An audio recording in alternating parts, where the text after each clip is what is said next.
ازيكم عاملين؟ يا رب ان شاء الله تكونوا بخير باذن الله. معاكم الدكتوره منى الحوراني، دكتوره في القانون المدني.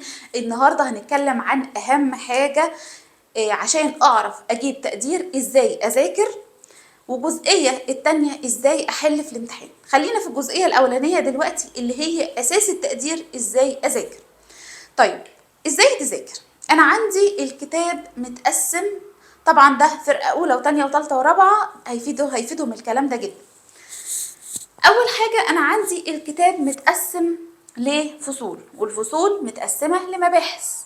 انا هعتبر كل مبحث ده سؤال. تمام؟ طيب معنى ايه سؤال؟ يعني هحط قبل، هفتح الكتاب كده واحط قبل كلمه مبحث سي. حلو، يبقى ده سؤال. طيب السؤال بتاعته نهايته لحد ايه؟ لحد نهايه المبحث الاول. ده اجابه السؤال عندي. ماشي؟ ده مبدئيا كده. طيب انا هحط دلوقتي السؤال ده، المبحث ده اللي هو 30 صفحة 20 صفحة 50 صفحة ايا كان، المبحث ده تحته عناصر 1 2 3 4. هاجي انا كمنى لو انا هذاكر من الكتاب هقول واحد. انتوا عندكم الواحد والاثنين والثلاثة واربعة ده اسمه مطلب اول، مطلب تاني، مطلب تالت. تمام؟ انا خلاص حطيت السؤال عندي، رأس السؤال، وهحط العناصر اللي تحتي. طبعا ده مهم جدا للجامعات اللي هي هتمتحن مقالي. تمام؟ 1 2 3 4. خلاص انا حطيت العنصر اهو، السؤال خلاص والعناصر بتاعتي.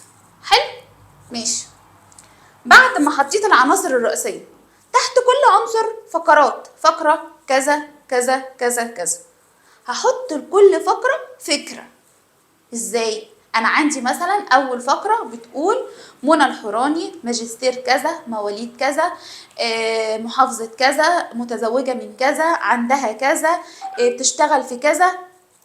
5 6 سطور بتتكلم عن منى الحوراني. انا كشخص بقى لما الاقي حد بيحكي كده عن حد هقول ايه؟ هكتب السيره الذاتيه عن منى، هحط جنب الفقره الطويله العريضه دي هكتب السيره الذاتيه. تمام؟ يبقى دي وفرت عليا ان انا احفظ ال5 6 سطور. تمام. هاجي عند رقم 2 اللي هو المطلب التاني، عندي افكار 1 2 3 4. الافكار دي كل فقره هحط لها فكره.